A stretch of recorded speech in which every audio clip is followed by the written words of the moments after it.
This is Castle 1. Race officer speaking. Lakeside is on boundary up ahead, 35 seconds out. A bit lower and faster here. Ho, ho, ho. That's a good one, Jimmy. Still gaining on the lay line there. We're looking at 10-5 and 42. Matching him on the boundary, yeah. Copy.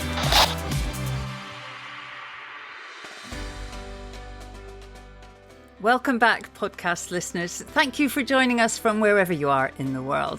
It is great to have you along for another deep dive into the wonderfully diverse world of sailboat racing. And I can promise you now, this month's edition is particularly special. I've done an awful lot of interviewing in my time as a broadcaster, not just on the podcast, but for a whole host of different programmes and channels. And in that time, I've talked through some remarkable stories.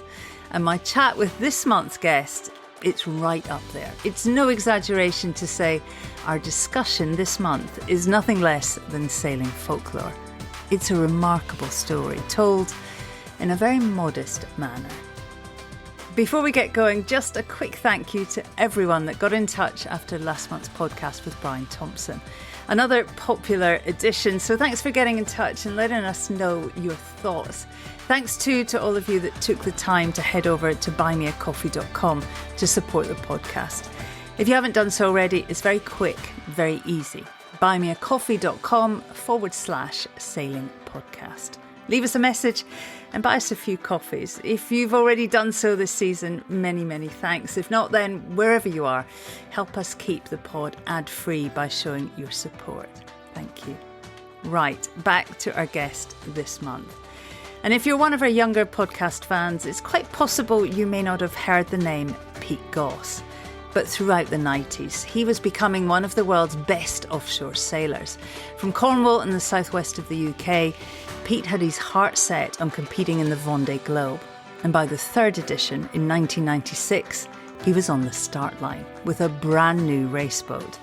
What followed was one of the most gruelling editions the race had ever seen. And events in the Southern Ocean put Pete Goss on the front page of newspapers across the globe. It's a remarkable story. And as you'll hear later in this part, it's a story that almost 30 years on still stirs up emotion. I have to say, it's taken a while to sit down with Pete, but recording this edition of the podcast was an absolute privilege. He was incredibly generous with his time, and as you'll hear, he has some remarkable stories to tell. I hope you enjoy the time I spent with Pete Goss.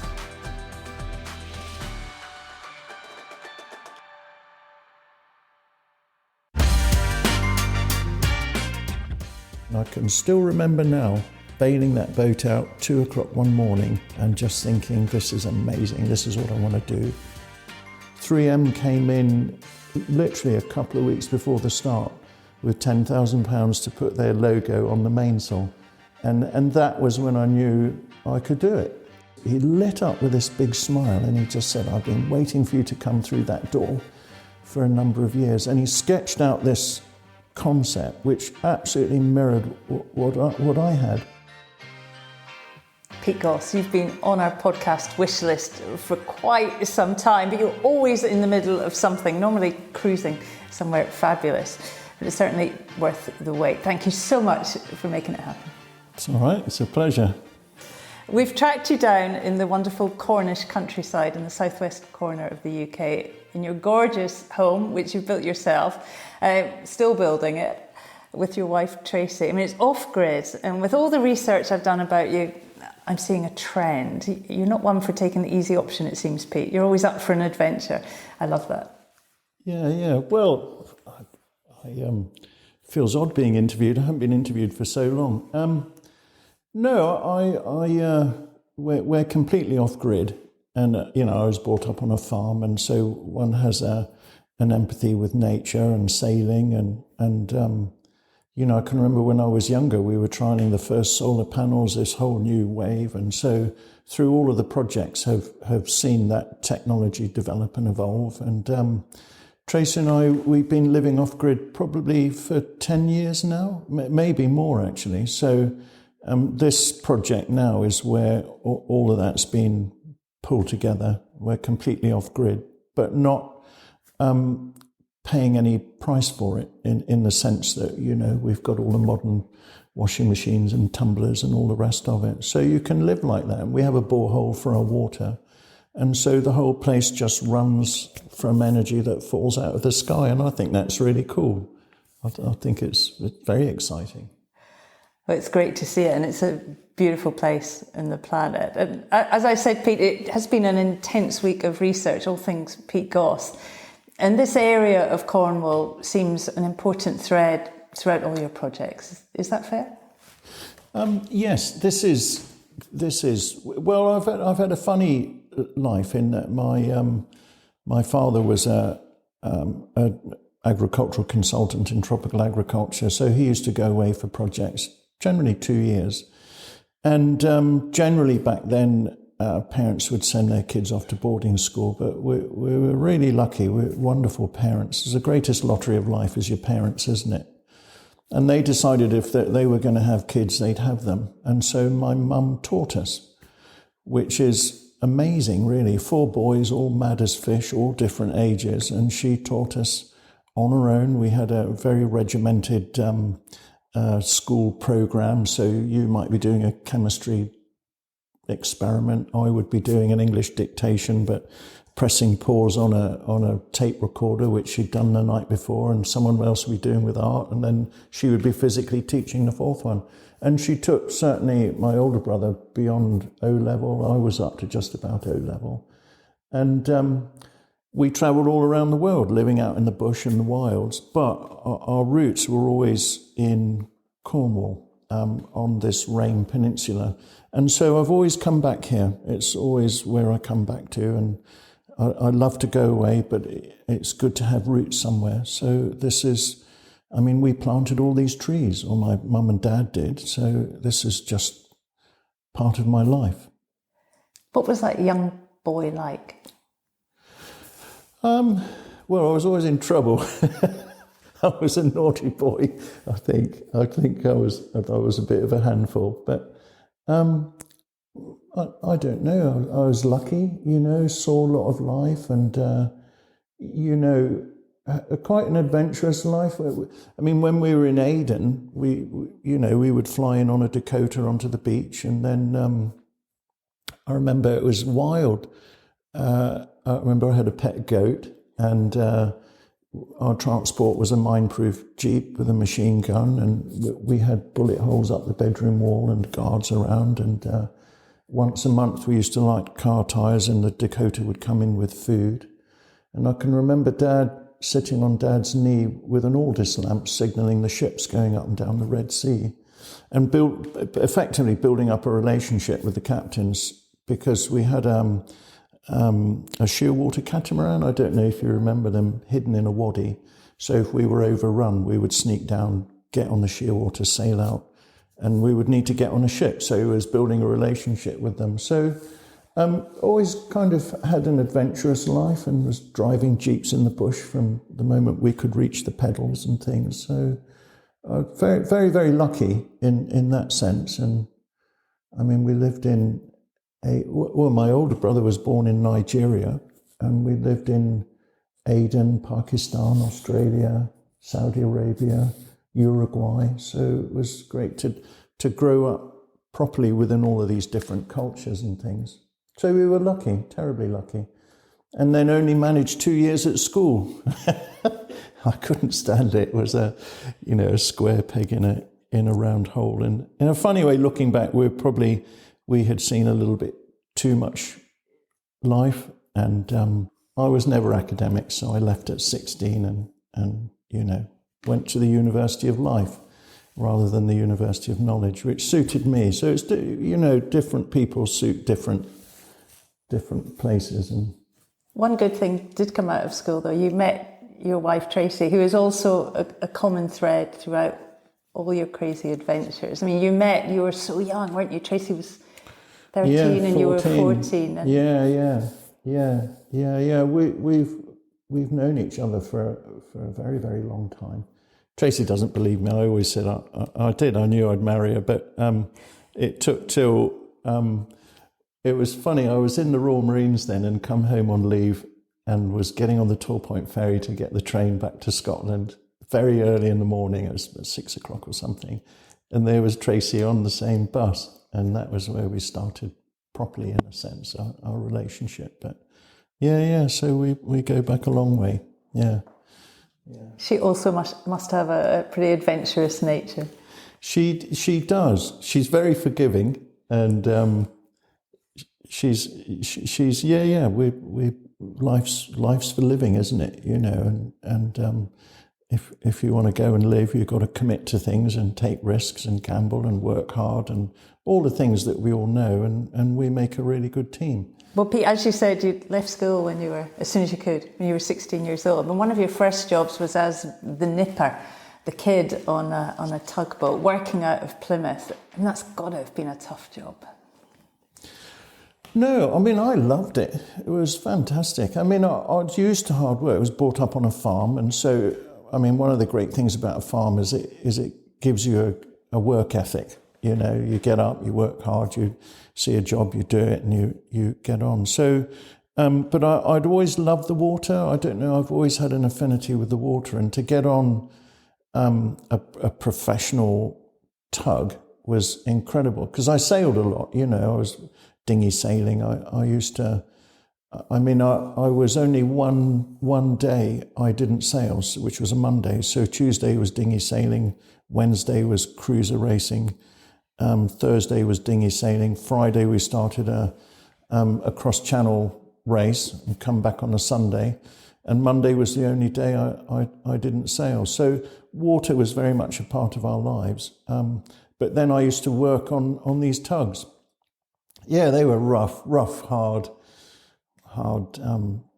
but good, honest people. Yeah, I learnt to drink when I was 16 on the tugs. It was terrible, really, but yeah, it was a wonderful job. And there was a salvage tug. I worked on various tugs. So mooring and salvage, laid all the moorings for HMS Ark Royal, the aircraft carrier, with, you know, chain links. You're thousands of tons of chain you're pulling around. And then worked on the Robust, which was a salvage tug, and did various salvage jobs, which were from burning gas tankers in Torbay to, and that was a really interesting job. Quite dangerous too. The Fastnet 79 was out on that.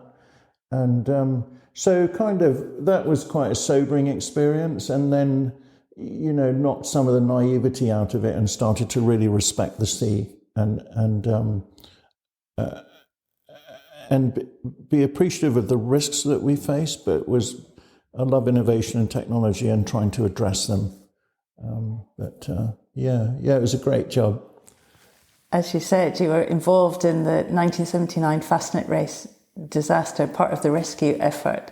You were just a kid, a teenager. I mean, what memories do you have of that? And you know, you were a keen sailor at the time. How did that affect you? Well, we missed the worst of the storm. So it was funny. My dad was a brilliant amateur forecaster, and he phoned up that night and said, "Pete, don't go out tonight. You're going to be called out." And no one predicted this at all. And so I didn't go out. And sure enough, the beepers went off and was rushed in. And he was amazing. All the farmers around here would phone up Dad to see, should we cut the hay? And so really picked up the aftermath, very big swell, but basically the detritus of the fleet. So, picking up abandoned boats and seeing, I remember there was one boat, someone had died on it, but down below, I mean, there was vomit all over the thing. There was gear everywhere. Batteries had broken loose. And, you know, a lot came from that Fastnet race, you know, with rudders, training, crew didn't know each other, lead acid batteries thrown around the boat, mixing with salt water to make chlorine gas. You know, it was pretty sobering to go down and see the remnants of what had gone on in that storm. And I mean, there was other things we were involved in, but I certainly learnt to respect the sea, very much so. Not frightened of it. I mean, I love it, but respect it and treat it with respect, and you'll be fine. And people on our podcast find professional sailing from all sorts of circuitous routes. For some, it seems as if it's perhaps their destiny, and for others, it almost happens by accident. I mean, what about you, Pete? You've been in the Royal Marines, you joined the Royal Marines. I mean, how much did that prepare you for a life at sea? Well, I'm not a professional. Like I say, I don't have a career. I have a series of daft ideas, and I'll come up with a daft idea and just take it from this. And they come to me on a train, I've no idea why, and take it from a little idea, hopefully through to conclusion. Most of it's in sailing, but I've dabbled in other areas. I mean, my lucky break came in the Marines, and what had happened was the Royal Navy had a load of sail training yachts which are quite tired and old, needed to replace them, put them on the market, couldn't sell the last one, which they donated to the Royal Marines, fell under the responsibility of my commanding officer, all by chance, and he felt it ought to do something and asked, myself and a good friend, Chris Johnson, would we care to do the two-handed transatlantic race, which kind of wasn't a request, but, it was just landed in our laps. In the boat that no one wanted? Yeah. And well, that was interesting. We gave her a refit and had it surveyed. It had a Lloyd's A1 certificate. So on the face of it, this was a really good, safe boat. We sailed across the Atlantic. We followed the vapor trails. It was amazing, really. And it started breaking up. We'd had a bad storm and we bailed it out for 15 days. It was an amazing experience. It was the first time I'd done an ocean race. Because it's funny, people always ask about getting into this. And I just, I can remember dinghy sailing. And my mum and dad, when I think back now, when I was about 10, my older brother would have been 12. And we used to pack up a mirror dinghy and bugger off for a long weekend, no phones or anything, and they just let us go. They taught us safety, they had faith in us. And, so you go and do things like that. And then I remember my first channel crossing was amazing. Dad had put me in charge of the victuals and we lost sight of land and we ended up in a foreign country and had croissants and things. And if you love looking over that horizon into the newer territory, then the next thing is you do more expansive sailing, perhaps a fast net race, and then you want to cross an ocean, and if you cross an ocean, then you want to go around the world, and so you're kind of naturally led from one thing to the next. And if you're lucky and you've had a lot of help and support and work hard, then eventually you'll end up doing some of the big ocean races. But that first two-handed transatlantic was where that was where I found what I wanted to do. And I can still remember now bailing that boat out 2:00 one morning and just thinking, God knows why, but this is amazing. This is what I want to do. And I made a commitment just quietly and in a commitment to do a single-handed round the world yacht race. And then from that moment on, that was my everything I did was towards that. But that first two-handed race was the catalyst, and we made a lot of mistakes, but the key is not crying over the mistakes, but celebrating the lessons, and learnt things like that boat was a Lloyd's A1 and it fell apart around us. We bailed it out. So I've always had a policy since then of never, particularly the Southern Ocean, is you never go down there unless we've designed the boat ourselves, built the boat ourselves, and we know there isn't a Friday afternoon or a Monday morning job. And and I love making things, designing things. And well, you had the dream and the ambition, but by now it's the early 90s. You had a young family. You had little choice now but to find a way to earn a living. And just at that time, Chay Blyth had announced the British Steel Challenge, which would later become the BT Challenge, a race around the world the wrong way with amateur sailors. I mean, the first of a lot of those races. And here you were in your early 20s looking for a job. What happened there? Well, it was thrilling. I mean, it was so audacious, but it was also chimed with everything I believed, because I'd I was very lucky in the Marines. I ended up sailing full-time in the sailing centre. So I'd spent a lot of time training people to sail, and the best way to learn is to teach. And so I had that side. I had a thirst for adventure, and I love helping people fulfill their dreams and sort of getting them on their feet. And then I had the ocean racing stuff, and it was thrilling. And anyway, Chay advertised for a training skipper, and I went for an interview, and got on really well. He said he would love me to have the job, but I was too young.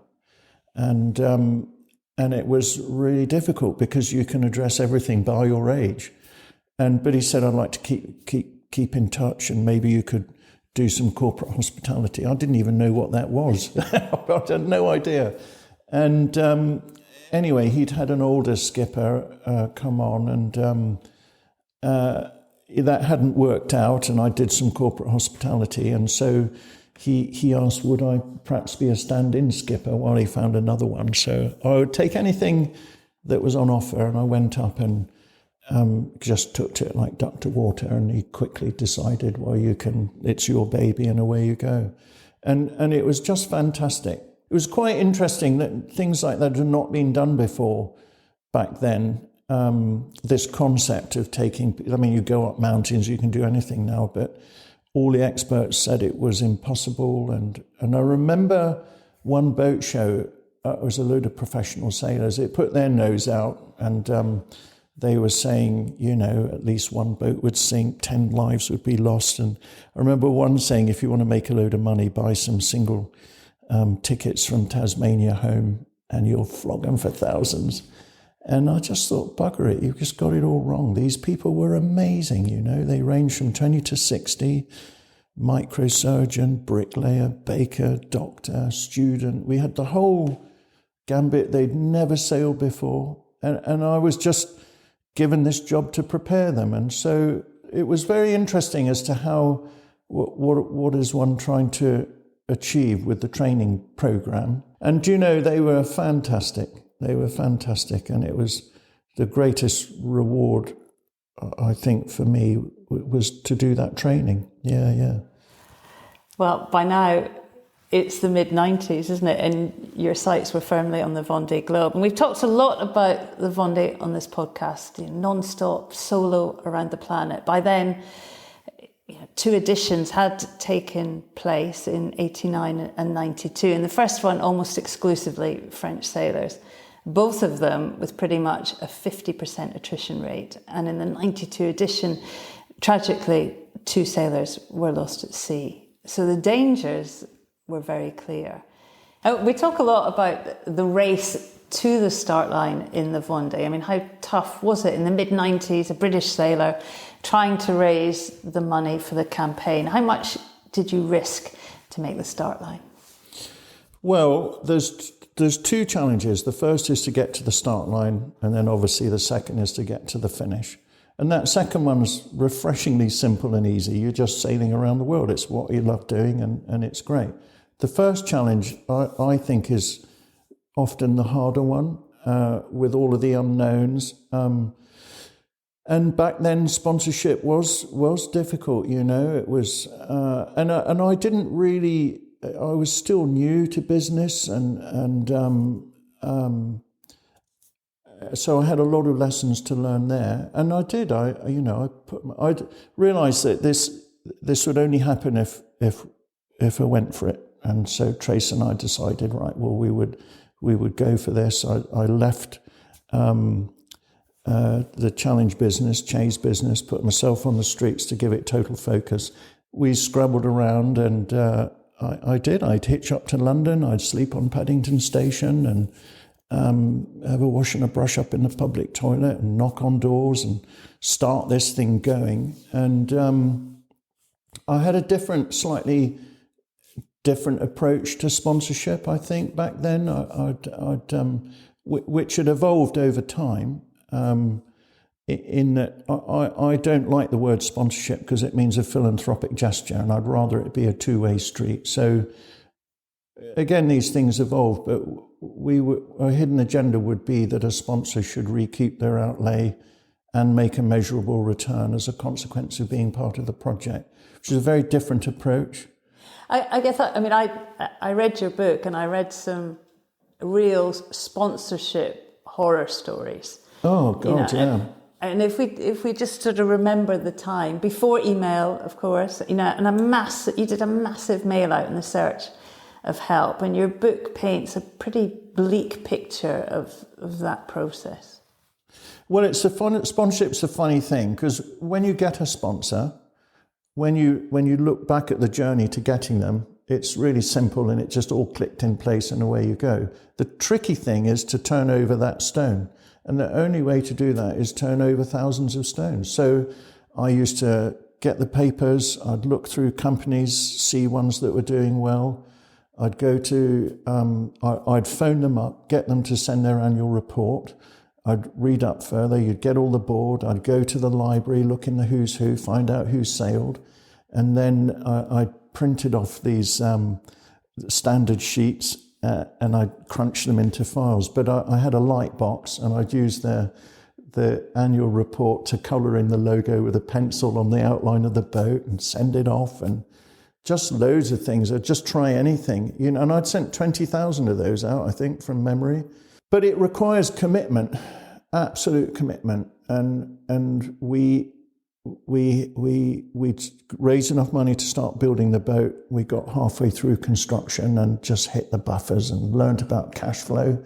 We were so naive, and it was Tracy's idea. We decided to sell the family home to keep the project going. We had 3 young kids, and the moment we'd done that absolute commitment, it was like someone had bolted wheels on the project and it took off. And I think it really demonstrates that unless you personally are absolutely committed to something, then you can't expect anybody else to be. And it's a really important point. But it's tough getting to the start, particularly back then where there wasn't really much sponsorship in the UK. So we were learning. I'd just phone everybody up. Phone a marine photographer. When you scan a fleet, what boat do you take a picture of? And they all said the yellow boat. So Aquacorum was yellow. Everything we could do was any little nuance was lever it to get this boat. Even though it was tough, you did manage to build a brand new boat. Not many first Vendee Globe sailors do that. Designed by Adrian Thompson. Tell us about the boat. Tell us about the vision. It was ahead of its time in many ways, wasn't it? Back then, there seemed to be this transition into the smaller, planing, lighter, and it just really seemed to me that the lighter and the simpler that was the way to go. And if you have one person on the boat, then and you look at the project, then the weakest link is the person on the boat. And therefore, everything we do should be about enabling that limited resource. And I studied all of the previous races going right back, and it's obviously a race of attrition. So what are the things that go wrong? Let's address those. And really distilled it down to a sort of granular level, and got involved with NASA on the first ever sleep deprivation program, so we knew we were making best use of that limited resource. And then I looked around all the designers, and the person who seemed to resonate with that was this designer Adrian Thompson, and he had some amazing monohulls and multi-hulls. So I felt a complete fraud.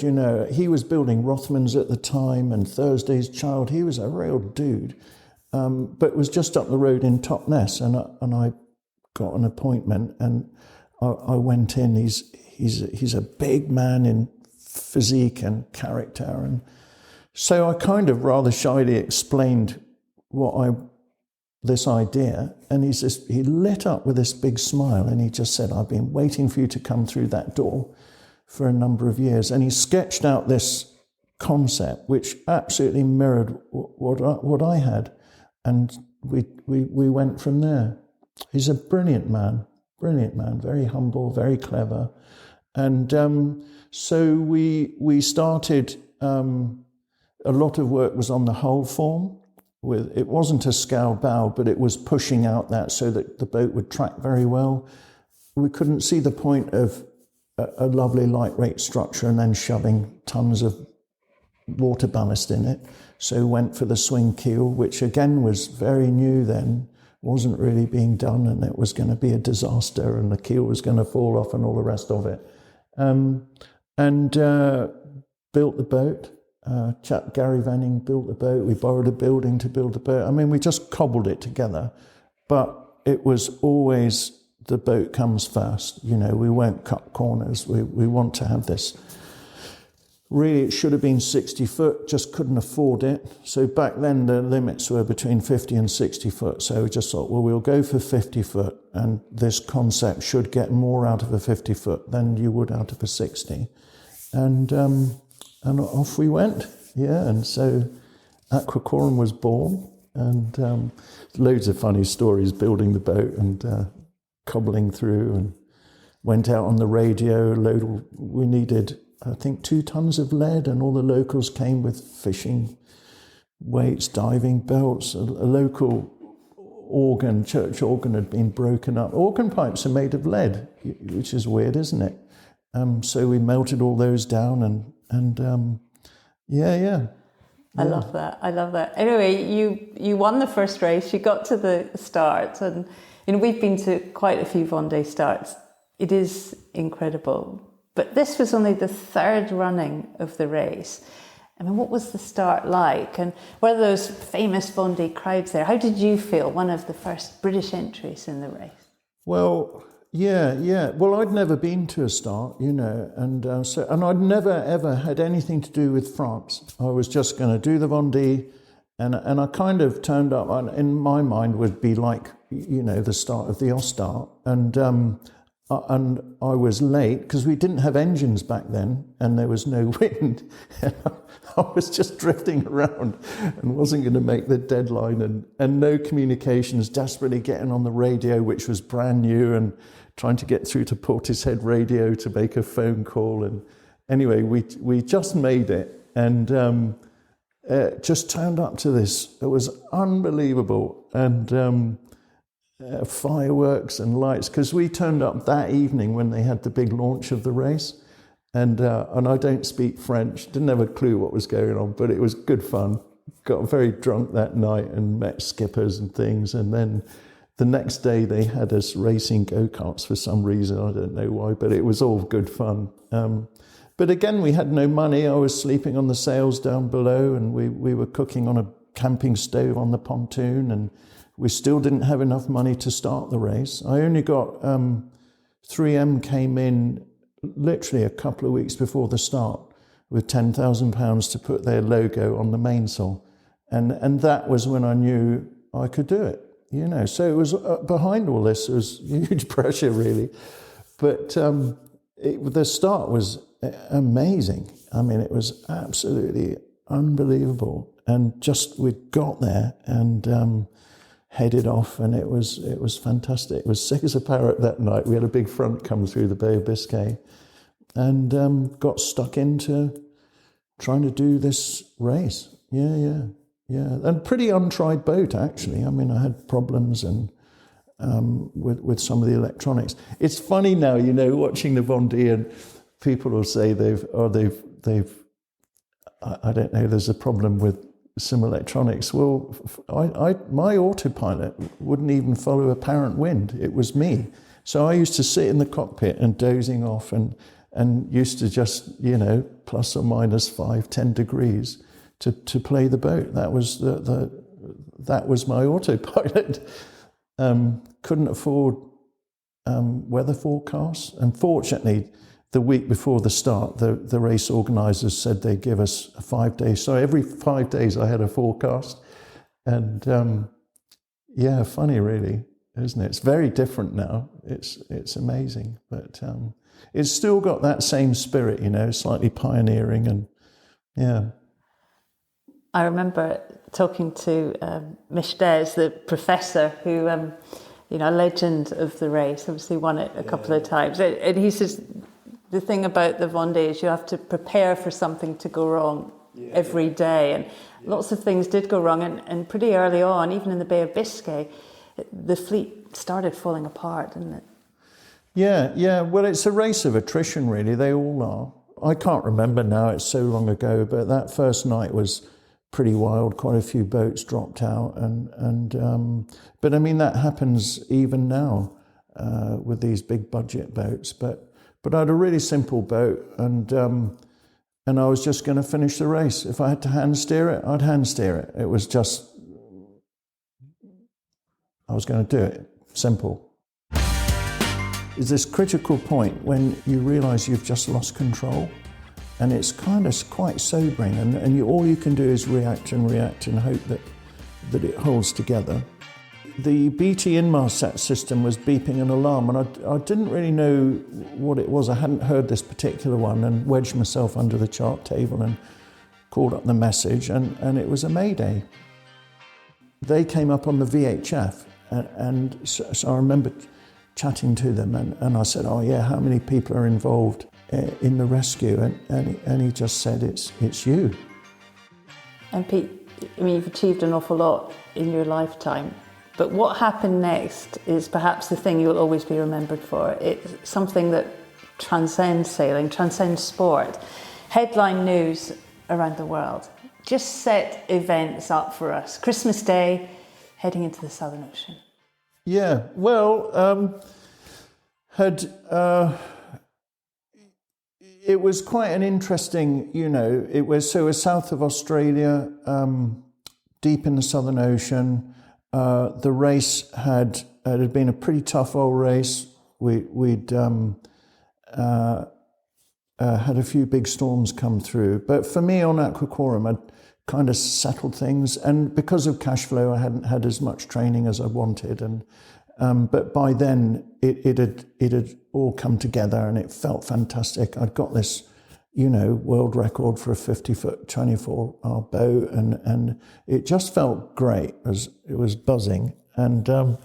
But woke up Christmas morning, I think it was, it was beautiful, clear sky, crisp, bit of frost on the deck, northerly 20-knot breeze. But what was intimidating was the pressure just plummeted.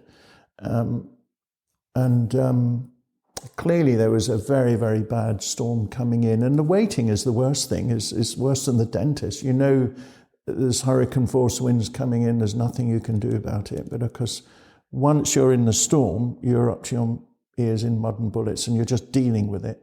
And it's kind of a relief in a funny way, but this was a very vicious entity. And I think in a few hours it went from a northerly 25 knot round to southwest 40, 50, 60, 70 knots. And then I can't remember, it was around there that the wind instruments blew off, so I don't know where it went from then, but it kept rising.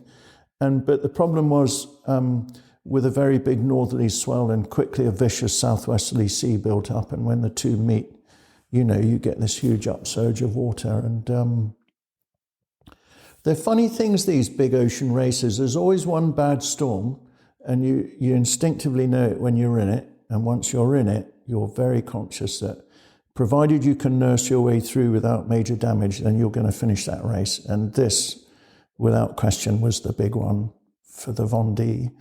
And it's only happened to me a couple of times when a storm is this critical point when you realise you've just lost control. And it's kind of quite sobering. And all you can do is react and hope that it holds together. Got knocked down quite a number of times, getting quite a lot of damage, very high speeds, out of control. The autopilot couldn't really handle it, so it was a bit chaotic. Then these big knockdowns, and then nearly pitch-poled, and that was when it was starting to think this isn't good, So I can remember being thrown up against a generator and slammed up against it, looking out the back of the boat, but was looking up at the sky with gallons of water pouring down, and knocked over again, getting damaged now, crawled on deck, did quick jury repair, and I remember stumbling down, and it just seemed to be the safest place to be, was because there was big waves sweeping the boat, and it was going dark down below with the depth of water we were going under, and came down to this just carnage. There's a foot of water slopping around, and tools and equipment, and food dripping off the ceiling or the deck head. And I always remember the food and thinking, well, how did that get there? And but the BT Inmarsat system was beeping an alarm, and I didn't really know what it was. I hadn't heard this particular one, and wedged myself under the chart table and called up the message, and it was a mayday. And people always ask, what did you think when you got the mayday? Well, I thought, shit. The timing couldn't be worse, and found a chart, put a position down, and it was a guy, Raphael Dinelli, who was 160 miles away, but dead upwind in hurricane force conditions. And so it was pretty sobering, really, and decided to turn round. And again, that was a decision, I think, laid down by a tradition of the sea. If someone's in trouble, then you help them. But it did seem, it was, and I've been involved in a lot of rescues over my time, but that was the first time that I thought you had to think about the consequences, and you think about your boat and your family and your life and everything. And it just seemed to me that you'll eventually get to a clear and simple crossroads. You keep digging, and you either stand by your morals and principles or you don't. There was no choice. Very simple, deep in the valley. So, did you know Raphael? No, I didn't. That was the funny thing. You see, Raphael was an illegal entrant. He shouldn't have been there. And so I had met him. So whenever I do these big ocean races, just before the boats leave, I run around the fleet and just shake all the skippers by the hand and be safe, have a good trip. And because everyone at that start line effectively has the same aspiration, but they're not going to get it. Nobody knows what they're going to get. We knew statistically 50% of the fleet wouldn't make it. At least one life would be lost. So I kind of just like to wish him well, And he had got to the start a few days before we were off. And I remember his boat was full of people. It was carnage, and leaning down through the hatch. And I could see him and caught his attention and just shook his hand. And that was the only contact I'd had with him, really. And so, turned around and started this 2-day flog back, and it was terrible, really, yeah. I mean, the boat was knocked down every 20 minutes. It was just, to give a sense of it, the boat was shaken so violently, the generator ripped off its mount, so that if you can imagine being able to go to a marina and pick up a boat and shake it till the engine tears off, that was what it was like, And it was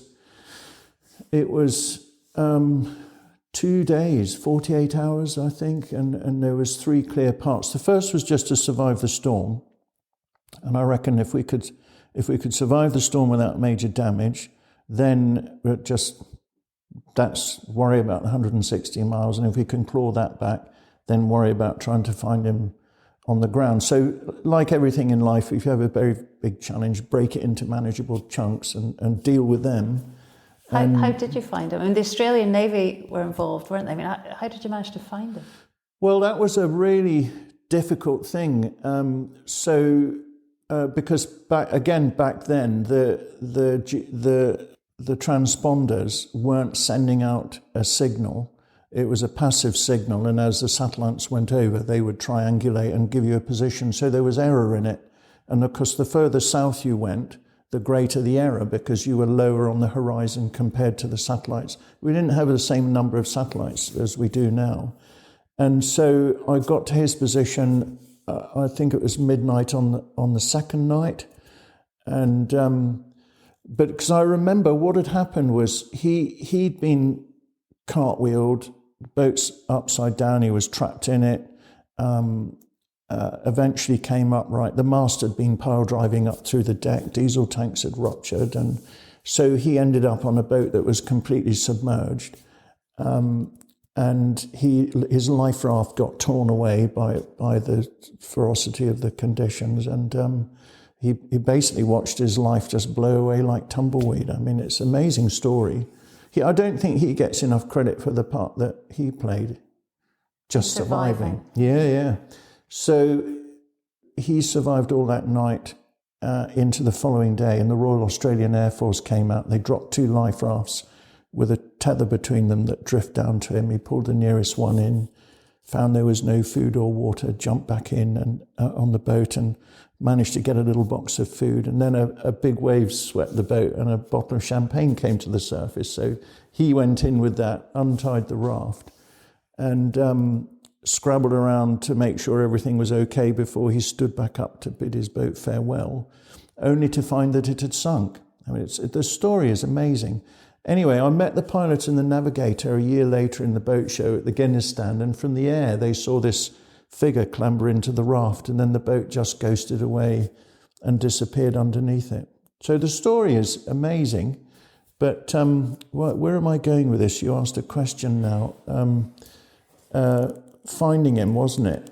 Yeah, how did you find him? Well, what happened was then the Royal Australian Air Force came back out again. Oh, that's what I was going to say.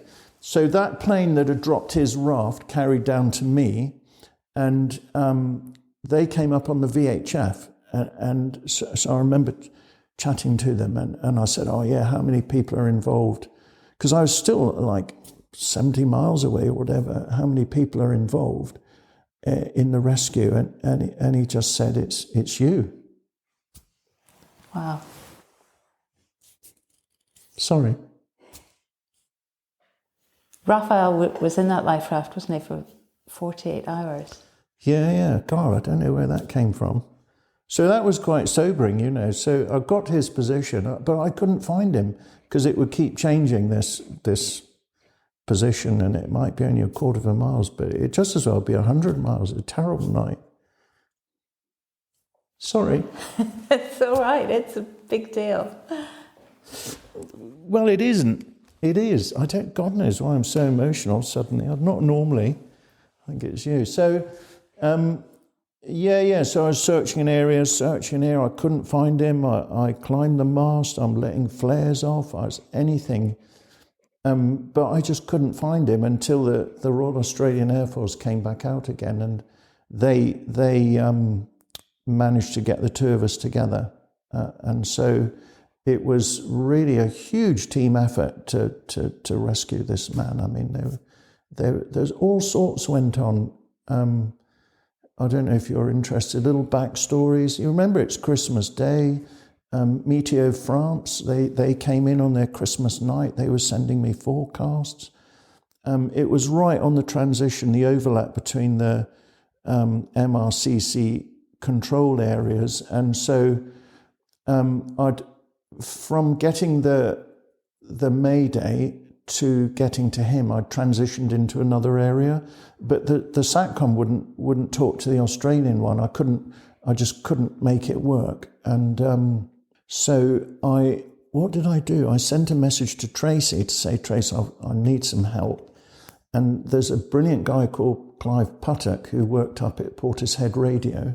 And so she phoned Clive because he helped her with our communications. He drove in and worked out and made an email of all the software changes I had to make, sent that out. So I made those changes, which meant I could talk to Australia. Because the boat was called Aquacorum and it was a French race. They thought I was a Frenchman, so it was all in French. And so there's loads of things were going on. You know, I was just one of a huge team.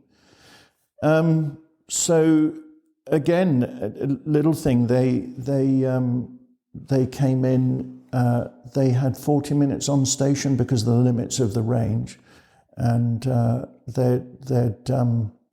in the end, they flew over Aquacorum towards me in transit, and they flashed their landing lights when they were directly above him. And that was really what got us together.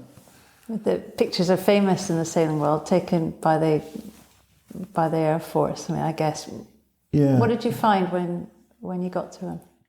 Well, that was the funny thing, because it was very clinical up till that point. It was just got to get there, and really just that lifetime of experience, fall on that and see what can happen. So we didn't know, will it be an empty raft? Will there be a body in it? Will he be injured? Just had no idea. And I was incredibly close to him when we both popped up, because there were huge seas, popped up on the top of the 2 waves, and there was this raft, this bright colour, and then I got closer to him, and a little head popped up, and I couldn't believe it. It was amazing. So I'd run. I was down to the storm jib now, and run the halyard back to the cockpit. I had I'd put lines between the guardrails all around the hull in big loops. Just trying to think of everything that would help. I had a big line out the back with not loops on it, because I had no engine, you see, and it was a pretty lightweight, pretty lively little boat, and it's still, when it got to force 8, it felt like a calm. It was lovely. So, but it just was perfect. Stopped the boat alongside, rolling violently, and I had a spare safety strop, which I'd already clipped to the deck on that side, ran up, and as the boat rolled, plunged into the raft, and I clipped it to his jacket, and I had him. What a moment. How lucky was he, Pete, to be alive all that time in the life raft? Yeah. Well, I don't know how he did it. He was a hell of a mess. Because I clipped it to his jacket and then rolled, sort of disappeared out of the raft, and then rolled back in again and grabbed him, pulled him on deck, and he fell. He fell just flat on his face, and that's when I realised how ill he was, and rolled him over, and we had a little hug, and then suddenly it became very emotional. It just been a job up till that point, and I'll never forget his eyes. All I could see was this pair of eyes, and you can see into somebody's soul. So dragged him to the back of the boat, and I kept very close medical records. I had doctors at the other end of the SATCOM, and I think they reckon he had about 10 hours to live. He was real frightful state. The first layer of his eyes were pebble dashed off by the spray. He couldn't see very well. He was hypothermia, was definitely hypothermic, and he was as stiff as a board. And then it suddenly started to get quite funny, because I don't know if anybody's moved house recently, but I had a little hatch. I tried him head first, I tried him feet first. I couldn't get him down. So I actually was standing on him to bend him, and we got the giggles, and got him down, and I put him in my best sleeping bag and thermals, and I remember faxing back to the race HQ just to say, I've got him, he's alive, and can you tell his family? And went on deck and just had to get the boat going again, really, just gently going downwind with the storm jib, and then went back down below. And the funny thing was, I reckon I lost about 1.5 stone in 48 hours. When I stripped off, I couldn't recognise my body, and all I wanted was an hour's sleep. But because they get on a survivor's high and he's rabbiting away, I couldn't shut him up. And that was when we discovered, he doesn't speak English and I don't speak French. And we built this great relationship, because it didn't finish with the rescue. It took 10 days to get to Tasmania to drop him off, and I had to give him muscle relaxants, and I gave him physio, and had to lift him out of the bunk to the toilet, and I had to feed him every 4 hours. So I was nursing him, basically. But during that period with charades and, pictures and things, we could eventually have a very deep conversation, and we're the best of friends. I was talking to him a couple of weeks ago, and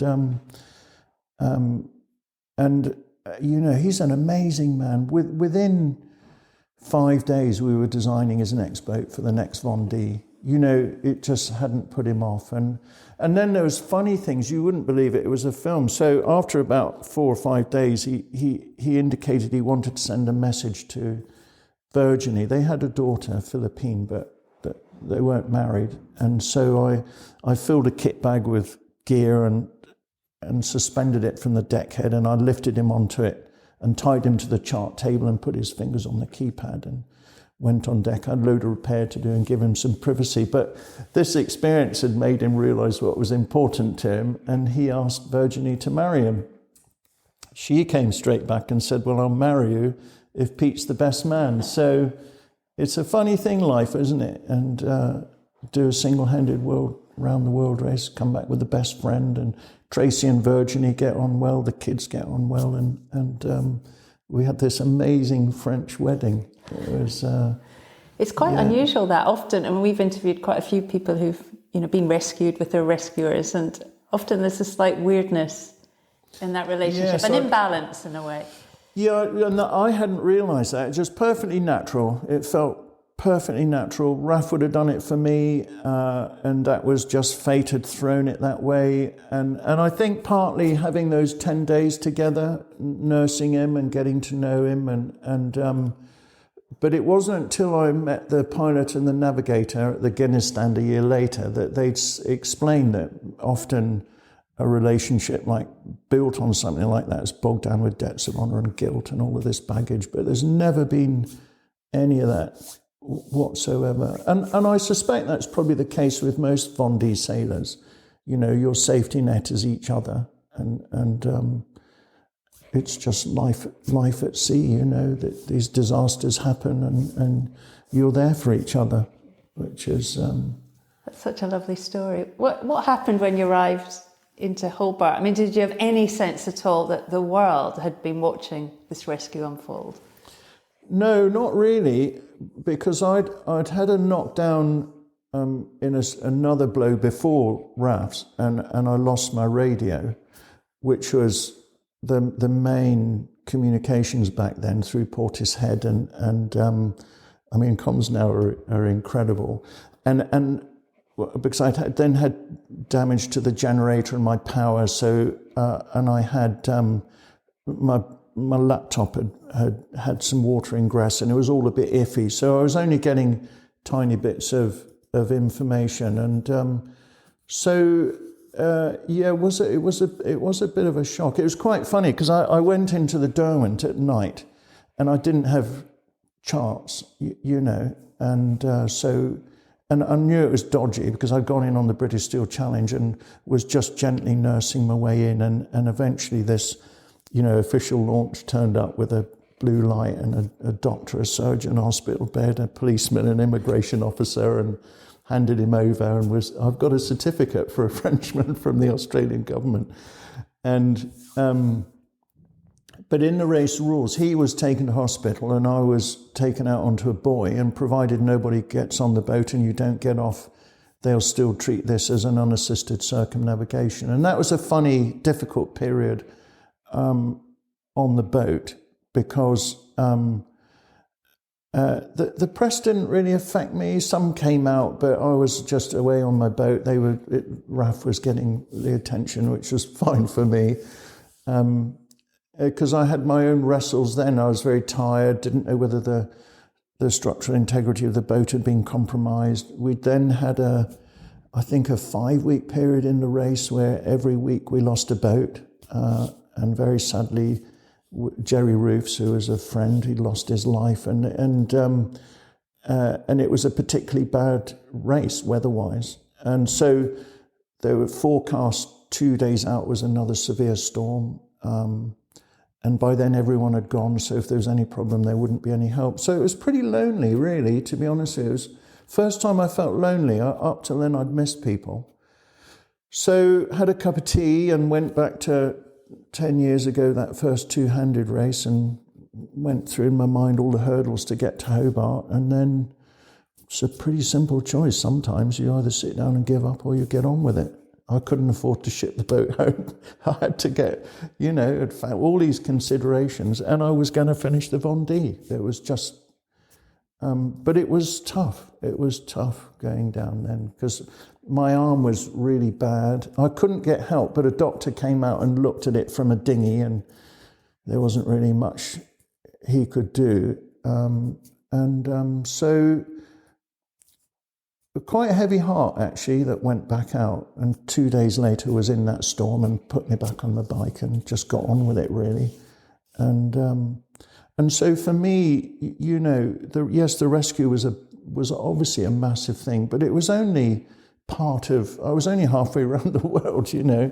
I mean, I had to do an operation on my elbow and all these issues to get to the finish. So it wasn't, it was big, but it had its place within the whole for me, if that makes sense. And it was another thing I'd had to deal with, and that was behind and was looking forward. So the finish, that was where the real publicity was mad, absolutely mad. But I'm getting on with my job, you know.